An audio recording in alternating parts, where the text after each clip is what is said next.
In this ancient beginning, there was no sun to rise, no stars to twinkle. There was only the deep and vast ocean of darkness, profound and undisturbed. This was the cosmos in its nascent state, awaiting the divine command that would ignite the engines of creation, setting in motion the clockwork of the universe. This profound emptiness, enveloped in an impenetrable shroud of darkness, was the prelude to a divine symphony. The darkness is not merely an absence of light, but a cloak of mystery that held within it the seeds of all creation, a repository of divine possibilities, waiting for the breath of life to awaken. Within this shroud, the spirit of the Almighty lingered, a presence as mysterious as the void itself.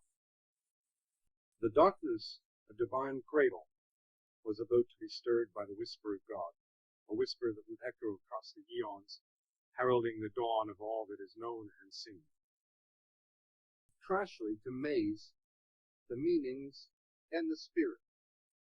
The Spirit of God, powerful and ever-present, hovered with purpose and intent over the deep waters.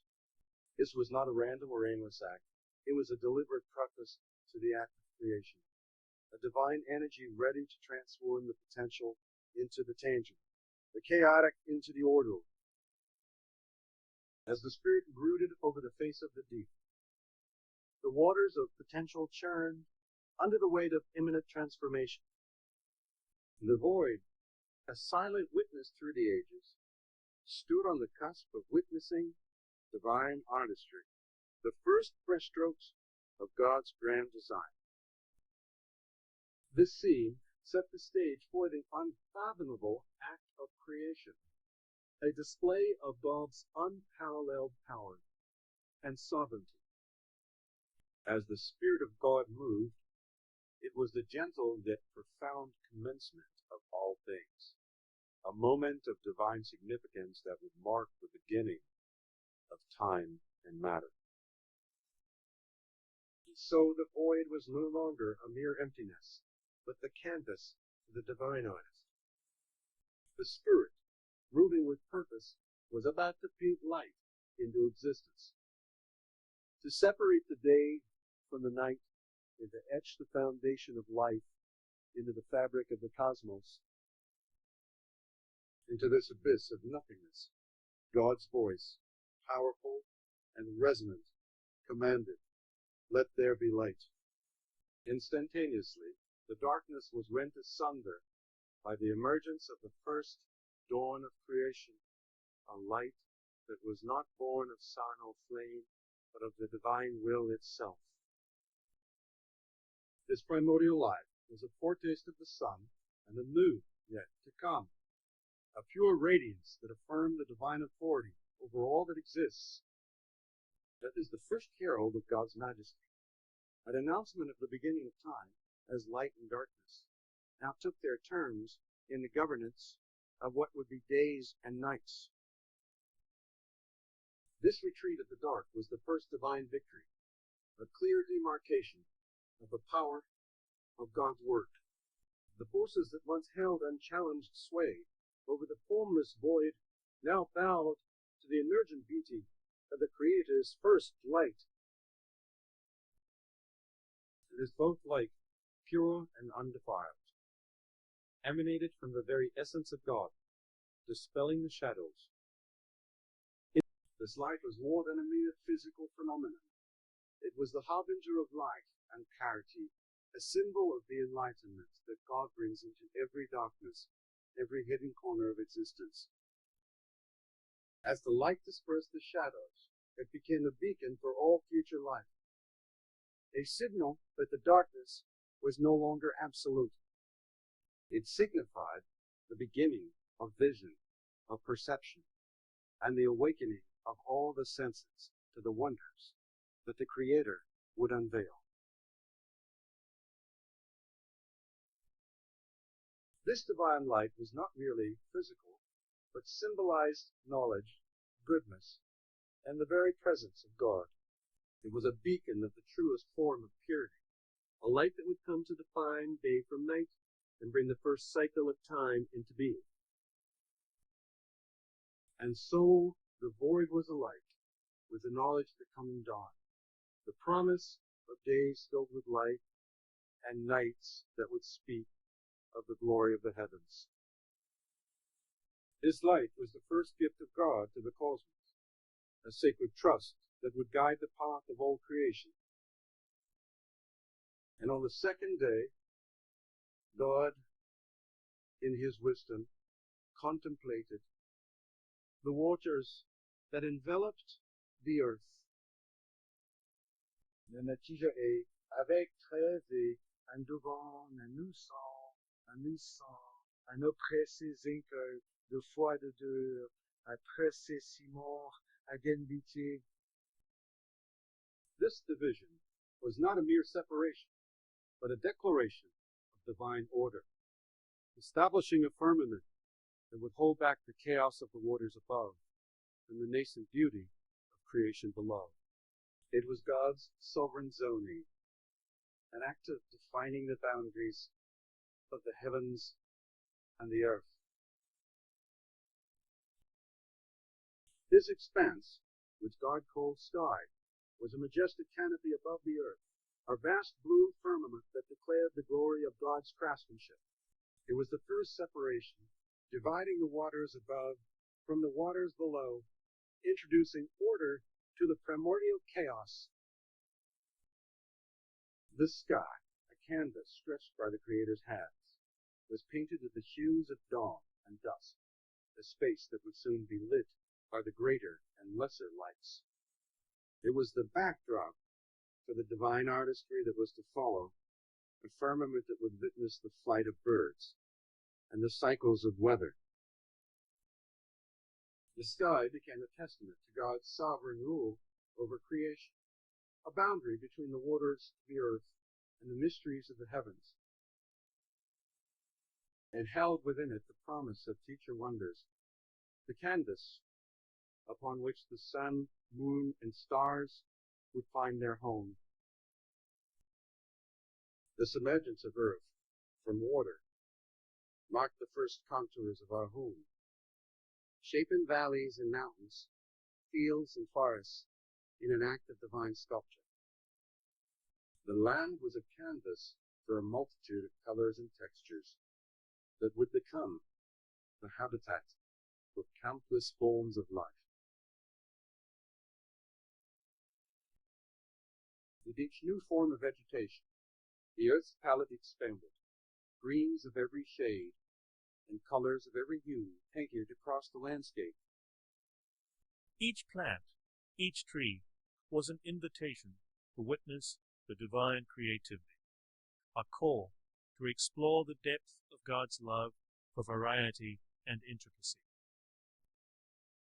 This radiant beacon, the sun, poured warmth and brilliance, bathing the world in a golden glow that would dictate the tempo of days and seasons. A fiery chariot riding across the dome of the sky, marking the passage of time. As the guardians of night, the moon and stars provided a gentle luminescence, a nocturnal dance across the tapestry of night, weaving patterns of constellations that would become stories and guides for generations of humankind. As the sun set and the moon rose, they bore witness to the constancy of God's love and the meticulous care with which he had crafted the universe. The 12th day thus closed, a testament to the Light-Bringer, who had ordained these luminaries to serve as signs and seasons for all time. In the quietude that followed, the heavens declared the glory of God without a word. The silent testimony of the sun setting and the moon's rising spoke volumes of the Creator's artistry and the intentional design behind the cosmic order. The seas, once silent and still, now tuned with life in a kaleidoscope of colors and forms, each creature playing its part in the aquatic ballet. The dance of the dolphins, the graceful glide of the fish, and the slow majesty of the whales, all spoke of the Creator's joy in diversity and movement. The skies came alive with the fluttering of wings as birds of every kind took flight. The air resonated with their melodic calls and songs, a chorus that echoed the Creator's joy and added a new dimension of light to the world.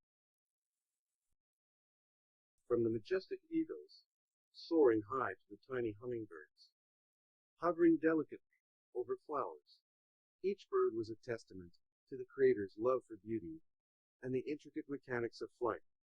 The sky became a canvas for the aerial display of these winged wonders, each a feathered masterpiece.